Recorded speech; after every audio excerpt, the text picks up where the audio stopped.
Attention please. Good evening to you all. My name is Bob Evans. I'm the ship steward. I've been asked by Alison and Peter to give you a very brief history of the ship before we take you down into the dining room. Put it in the right perspective where you're celebrating tonight. Now, the SS Great Britain, the first ship made of iron with a propeller to go across any ocean of the world. And when it was built, the Great Britain was the largest ship in the world. It's 322 feet long, 100 metres long, weighed 3,500 tonnes. Not just the largest ship, practically the largest metal object. Definitely largest moving object ever built 168 years ago. Designed by... I'm just testing you all. Isn't by King de Brunel. He of course is consultant engineer on the building of the railway from London to Bristol, Great Western Railway. Story goes, when he's building that railway, he said, why stop at Bristol? Why don't we build a ship at Bristol? Buy one ticket at Paddington Station, which he designed. Catch train down to Bristol, get off at Temple Meads, which he designed. Stay at a hotel he helped design, the Royal Western Hotel, which is now appropriate enough Bristol planning office, Brunel House. And then catch his first ship, the Great Western, a wooden paddle steamer, from the other end of the harbour across the Atlantic to New York. All of that to be done on that one ticket purchased at Paddington Station. Talk about integrated transport system today. I think Mr. Brunel had it organised back in 1837. Now the Great Western, his first ship, was launched the other end of the harbour in 1837 on a date I want all the children to remember for me. Now the children good at remembering dates? One particular date, the 19th of July. That's when the Great Western was launched the other end of the harbour. Because of the success of the Great Western to America, they needed more than one ship. They were trying to gain the mail contract, the postal service across the Atlantic. That alone was worth £40,000 a year. To get a weekly service, they needed more than one ship. That's why they built the Great Britain. Unfortunately, just before they started building the Great Britain, this other gentleman formed another company, built 3 small paddle steamers. He managed to get that mail contract. That gentleman's name, Samuel Cunard. That's where the Cunard line started back in 1839. Now, the Great Britain was built to carry 360 passengers. Unfortunately, people's knowledge back in the 1840s, you put a piece of wood in water, it will float. Put a piece of metal in water, I'm not going to travel on that. Only 45 people brave enough to travel on Great Britain's first journey to America. How many we got tonight? 90 plus? Someone's going to have to get on board off the ship. It was only on their 5th voyage, so they're going to make a profit for the first time. 180 people brave enough to travel on the ship. Unfortunately, I think they over-celebrated when they left Liverpool. Something nobody's going to do tonight. They got a bit lost going across the Irish Sea. Thought they were off the southern tip of the Isle of Man. In fact, they were 40 miles farther on. This rather large piece of land got in the way. Northern Ireland. They ran the Sugar Brine in Dundrum Bay in Northern Ireland, was stuck there for 11 months. Now, it's only because it was made of iron it was ever rescued from there. If it had been made of wood, conventional way of building ships at that time, it would have broken up. The fact it was rescued proved the principle of the metal ship. Other shipbuilders then started to follow their same designs.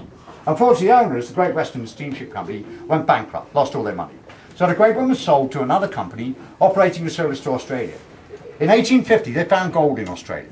A lot of people wanted to go there to make their fortune. From 1852 until 1876, the SS Great Britain visited Australia 33 times. 32 of those journeys circumnavigating the world. Going out round the coast of Africa, across the Indian Ocean. Coming back across the Pacific, round the southern tip of South America, back across the Atlantic. Average of 2 months to get there, 2 months to get it back. Non-stop each way.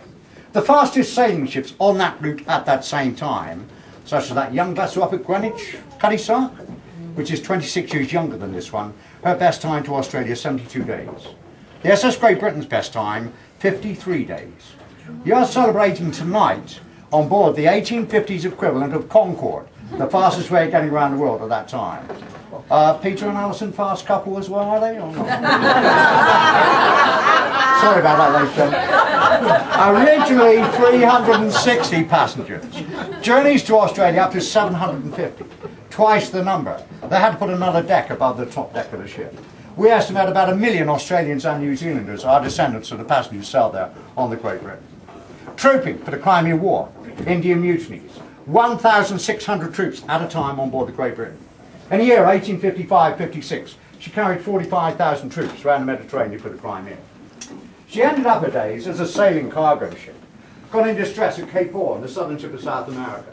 After suffering quite a lot of damage, turned to the Falkland Islands for repair. The nearest natural landfall of any sailing ship in distress at Cape Horn.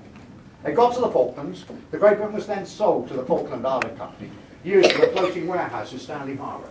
from 1886 through until 1935, storing wool and coal on board. First World War, 2 or 3 of His Majesty's warships refueled and coal was stored on board Great Britain for the Battle of the South Atlantic.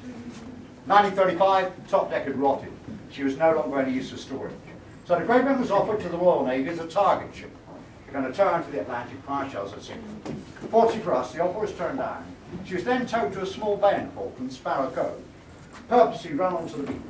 Holes knocked in the bottom so that she would not float off. And that is where she remained until 1970, when the SS Great Britain project, the charity for to bring her back to Bristol. Actually, before I get to that point, Second World War, HMS Exeter, very badly damaged about the River Plate, went to the Falklands for repair. They repaired it with some of the iron plate off the SS Great Britain. So that's 4 wars the Great Britain's been involved in. In 1970, they towed a raft down to the Falkland Islands. That raft was 300 feet long, 3,000 tons in weight. Sank the raft down by the side of the ship. Floated the Great Britain up to fish and get it on top of the raft. Once they'd done so, pumped the water out of the raft, lifting the Great Britain above it, piggyback fashion. It was then towed a total of 7,600 miles back across the Atlantic on that raft, the longest piggyback that had been undertaken at that time. Incidentally, she came back across the Atlantic faster than she went out on her last journey in 1886. Went to Avonmouth, 6 miles downriver from here. There she was patched up sufficiently once more to float on her own bottom. Sunday, July the 5th, 1970, came up through the Avon Gorge, underneath Brunel's Bridge, the Clifton Suspension Bridge. First time his ship and bridge had ever been seen together. That bridge was not there, the one and only occasion Great Britain left Bristol. Remained afloat in the outer harbour until eventually in 1970, Great Britain floated back to its birthplace, this dock, on its birthday. Before they could build this ship, they had to dig this hole that it's in. That is why it fits underneath here. It was in 1839 they started building it here. Hopefully this is going to work. It was 1839, what was that date I asked the children to remember? 19th of July. 19th of July. Give them a round of applause. Okay, we haven't finished yet. 19th of July, 1839, they started building the ship. 1843, Queen Victoria's husband, Prince Albert, travelled from London on Brunel's Railway to launch his ship. He spent 6 hours in Bristol. The whole of Bristol closed down for the day. Well, his ceremony floated the ship out of this dock. After spending that 6 hours in Bristol, Prince Albert travelled back to London, got back to London 12 hours after he'd left London. 10 years before, it had taken him over a day to get from London to Bristol before Brunel's Railway. In fact, it's only 1852 that Bristol's time became the same as London's time. Up until 1852, Bristol was always 10 minutes, 23 seconds behind London's time. It was only the start of the telegraph system on Brunel's Railway that time became in effect. 1843, Prince Albert came to float the ship out of this dock. What was that date again, children? 19th of July. 19th of July. 1970, Queen Elizabeth's husband, Prince Philip, was on board when it came back here. Altogether now, ladies and gentlemen, what date?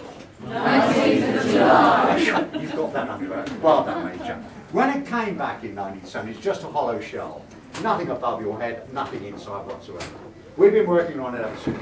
For the first 30 years, we had to beg, borrow and steal every penny that went into it. And thanks to lotteries funding back in 2000, mutual funding another £4 million. 6 years ago, we came to the end of one of the biggest conservation and interpretation programs anywhere in Europe. To conserve the ship, we've actually created a sealed environment. Everything inside the ship, and only the glass plate which goes around the outside of the ship, is a sealed environment which you can control. Outside at the moment, relative humidity around about 80%. Inside the ship and underneath is less than 20%. Very dry environment, save any further corrosion with the ship. Hopefully keep it safe for the next 100 years. Then interpretation. The whole of the outside profile of the Great Britain has been recreated the way it looked the day it floated out of this dock, even down to the flags flying from the top of the mast. Everything from the funnel to where we are now at the after end of the ship has been recreated the way it looked that made for it. You are currently in the first class promenade.